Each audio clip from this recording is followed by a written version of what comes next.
Hello दोस्तों, आपका स्वागत है हमारे चैनल एजुकेशनल क्रांति में।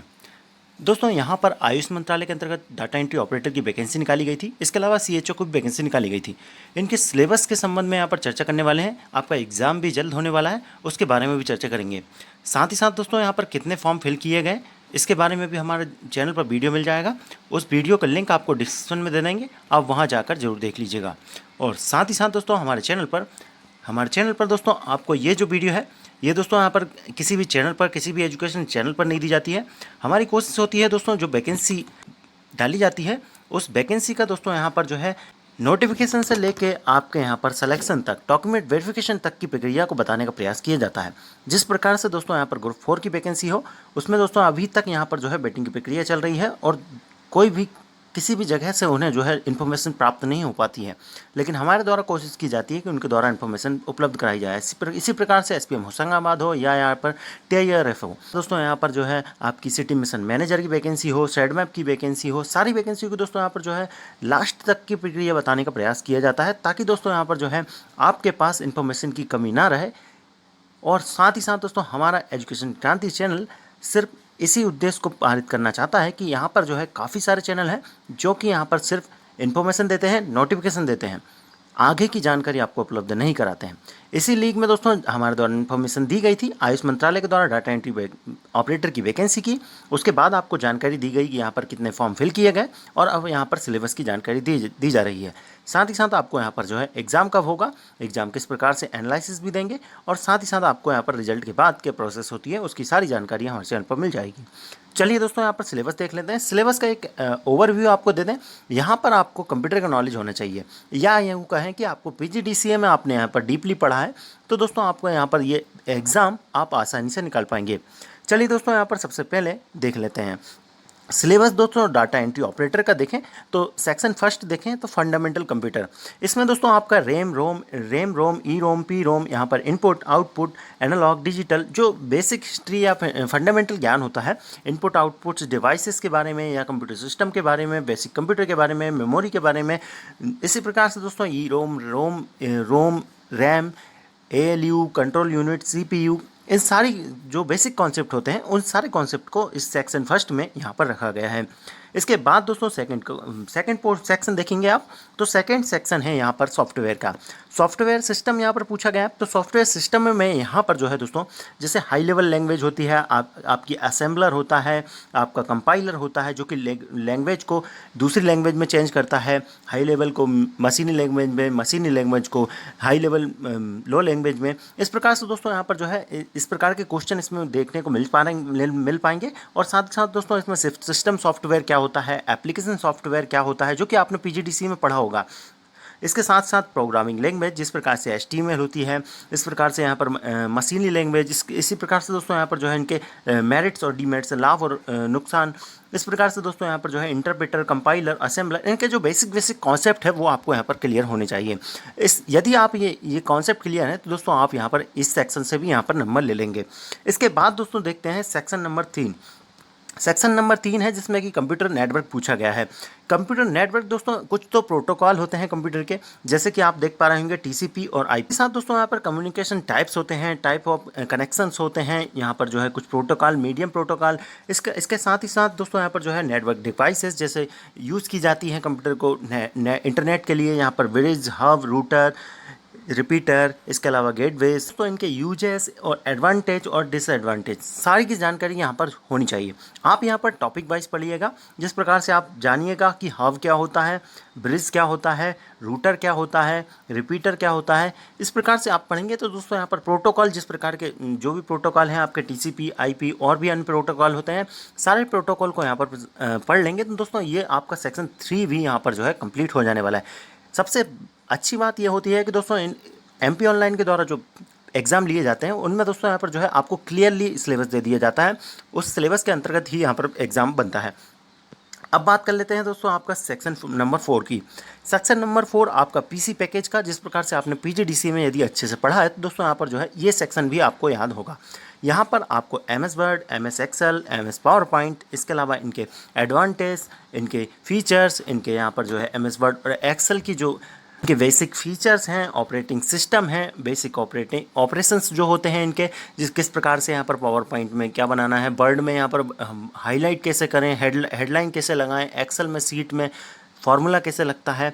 इस प्रकार से दोस्तों यहाँ पर जो है आपको क्वेश्चन देखने को मिलेंगे। साथ ही साथ कुछ छोटे छोटे टॉपिक भी डाले गए हैं शटडाउन के संबंधित, यहाँ पर जो है लॉग ऑफ, लॉग इन, इस प्रकार से भी दोस्तों हाउ टू स्टार्ट कंप्यूटर, इस प्रकार के दोस्तों कॉन्सेप्ट यहाँ पर डाले गए हैं। तो दोस्तों इससे आपको बेसिक यहाँ पर उठा लेना है, जो भी टॉपिक है उससे संबंधित। जैसे एमएस वर्ड है तो एमएस वर्ड में खैर काफ़ी सारा कॉन्सेप्ट होता है, यहाँ पर एक एक मेन्यू के अंदर की आपकी जानकारी यहाँ पर होना चाहिए। इसी प्रकार से एक्सेल होता है, इसी प्रकार से पावर पॉइंट होता है, टोटल पीसी पैकेज होता है ये। और ये आपको यहाँ पर जो है पीजीडीसी की आपने यदि किया है तो दोस्तों आपको उसकी बुक में यहाँ पर मिल जाएगा। इसके अलावा यहाँ पर आप देखें तो दोस्तों आपका यहाँ पर अगला सेक्शन है दोस्तों डाटाबेस मैनेजमेंट सिस्टम। यदि आप दोस्तों यहाँ भी आपने पीजीडीसी किया है तो एमएसएसएस आपने पढ़ रखा होगा, और साथ ही साथ डीबीएम होता है दोस्तों डाटाबेस मैनेजमेंट सिस्टम, जिसमें कि दोस्तों आपको यहाँ पर जो है आरडीबीएमएस के बारे में जानकारी बताई जाती है। इसके अलावा मेमोरी वेरिएबल के बारे में जानकारी दी जाती है। इसके अलावा मेमो फील्ड के बारे में जानकारी दी जाती है। इसके अलावा जो इंट्रोडक्शन पढ़ना है आपको कि किस प्रकार का डाटाबेस मैनेजमेंट होता है। इसके अलावा यहाँ पर जो है एमएसएसएस में किस प्रकार से आप टेबल क्रिएट करेंगे, इसका इंट्रोडक्शन, रिपोर्ट्स, इसके अलावा इसके फॉर्म्स और बेसिक फॉर्म्स। दोस्तों एमएसएसएस प्लस यहाँ पर जो है डाटाबेस मैनेजमेंट सिस्टम को यहाँ पर जो है यहाँ पर जो है कवर करना है। इसके बाद सेक्शन 6 आता है। सेक्शन 6 में दोस्तों यहाँ पर जो है आईटी और यहाँ पर जो है मल्टीमीडिया से संबंधित, ये दोस्तों यहाँ पर जो है करंट के क्वेश्चन हो जाते हैं, या कहें कि जो जिस प्रकार से टेक्नोलॉजी बढ़ते जा रही है उस प्रकार से दोस्तों यहाँ पर जो है नई नई इन्फॉर्मेशन के साथ साथ कंप्यूटर भी बढ़ता जा रहा है और अलग अलग सुविधाएं बढ़ती जा रही है और अलग अलग यहाँ पर टेक्नोलॉजी बढ़ रही है। और नई टेक्नोलॉजी के बारे में भी यहाँ पर जो है क्वेश्चन देखने को मिलेंगे, जिस प्रकार से यहाँ पर जो है मल्टीमीडिया कॉन्सेप्ट, इसके अलावा ई गवर्नेंस, इसके अलावा लैन वैन मैन जो होता है आपने सुना होगा, लोकल एरिया नेटवर्क, इसी प्रकार से दोस्तों यहाँ पर जो है वाइड एरिया नेटवर्क, इस प्रकार से दोस्तों यहाँ पर जो है मोबाइल टेक्नोलॉजी क्या है। इसके साथ साथ दोस्तों एआई भी यहाँ पर डाल दिया गया है, आर्टिफिशियल इंटेलिजेंस ये भी यहाँ पर डाला गया है। इसके अलावा एक्सपर्ट सिस्टम, इसके साथ साथ दोस्तों क्लाउड कंप्यूटिंग चलती है दोस्तों आजकल, इसके साथ गूगल ड्राइव, google.com, इन सारी चीज़ों का यूज़ दोस्तों आप यहाँ पर मोबाइल में करते हैं। दोस्तों इनको आसानी से आप यहाँ पर समझ पाएंगे। एनिमेशन क्या होती है, वीडियो क्या होती है, मल्टीमीडिया क्या होती है, इसके अलावा वायरलेस लैन, इसके अलावा Bluetooth, wifi max, mobile technology, इसके अलावा 2G 3G 4G सर्विस, इन सारी जो नई सुविधाएं हैं इनके बारे में यहाँ पर आपको नॉलेज होना चाहिए। इससे भी दोस्तों यहाँ पर जो है क्वेश्चन बनने वाले हैं। अब देख लेते हैं अगला सेक्शन। दोस्तों अगला सेक्शन है आपका सेक्शन नंबर 7। इसमें दोस्तों यहाँ पर जो है इंटरनेट और ई कॉमर्स से संबंधित यहाँ पर क्वेश्चन पूछे जाने वाले हैं। टोटली यहाँ पर बात करें तो आपका इंटरनेट में एप्लीकेशन, इंटरनेट एवोल्यूशन, इसके अलावा वर्ल्ड वाइड वेब, इसके अलावा HTML किस प्रकार से काम करेगा, इसके अलावा यहाँ पर जो है ई कॉमर्स जो चलता है, इसके अलावा यहाँ पर एप्लीकेशन ऑफ इंटरनेट, इसके अलावा बेसिक ऑपरेटिंग सिस्टम, इसके अलावा यहाँ पर जो है ब्राउजिंग वर्किंग, इसके अलावा ब्राउज़र की जो हिस्ट्री होगी, किस प्रकार से यहाँ पर ब्राउज़र को बनाया गया, किस प्रकार से यहाँ पर सर्च इंजन बना, किस प्रकार से यहाँ पर जो है सर्चिंग इन्फॉर्मेशन विकिपीडिया, इस प्रकार से दोस्तों यहाँ पर जो है ये कॉन्सेप्ट आपको यहाँ पर जो है हो सकता है यहाँ पर इंटरनेट से आप ढूंढ सकते हैं। ये जो कॉन्सेप्ट है थोड़े अलग कॉन्सेप्ट है और कुछ आपको यहाँ पर मिल भी जाएंगे। तो इस प्रकार से दोस्तों ये कॉन्सेप्ट आपको हो जाता है सेक्शन नंबर 7। इसके बाद बात करते हैं सेक्शन नंबर 8। सेक्शन नंबर 8 आपको यहाँ पर जो है आसानी से यहाँ पर पीजीडीसी यदि आपने कर रखा है दोस्तों, ये भी आपने यहाँ पर पढ़ रखा होगा, जो कि है ऑपरेटिंग सिस्टम एंड इसके टाइप्स और इसके प्रकार। दोस्तों यहाँ पर जो है इसको भी आपने यहाँ पर कवर कर लिया होगा पीजीडीसी में। अब बात कर लेते हैं आपके अलग सेक्शन की, जो रीजनिंग टेस्ट। तो दोस्तों यहाँ पर जो है इनके द्वारा वैसे ये रीजनिंग ऊपर जाएगी और एप्टीट्यूड नीचे आएगा, क्योंकि दोस्तों यहाँ पर जो रीजनिंग टॉपिक्स हैं वो ऊपर दिए गए हैं। यहाँ पर जो है अल्फ़ाबेट टेस्ट दिया गया है,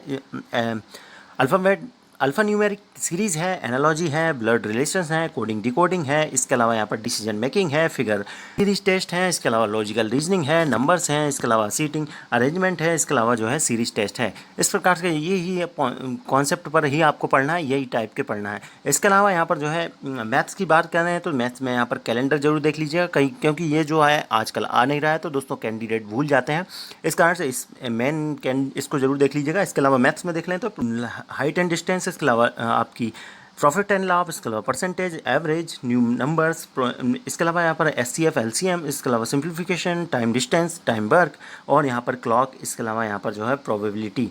प्रायिकता जरूर देख लीजिएगा, क्लॉक जरूर देख लीजिएगा और कैलेंडर, जो कि यहाँ पर जो है कम यूज़ होने लगे हैं दोस्तों। यहाँ पर जो है ये जो टॉपिक हैं ये आपके हो सकता है यहाँ पर जो है याद ना आए समय पर। दोस्तों इन टॉपिक को देख लीजिएगा, बाकी यहाँ पर एडवांस पोर्शन का यूज़ नहीं है। तो दोस्तों यहाँ पर जो है मैथ्स काफ़ी सरल ही है और रीजनिंग भी काफ़ी सरल ही दिखती है। इसके बाद यहाँ पर देखेंगे तो आप जनरल नॉलेज देखेंगे। तो जनरल नॉलेज में प्रमुखता से आप यहाँ पर पीछे से देखें तो दोस्तों एमपी की यहाँ पर ज्योग्राफी, हिस्ट्री और यहाँ पर करंट अफेयर, ये 3 पॉइंट आपके मेन हैं।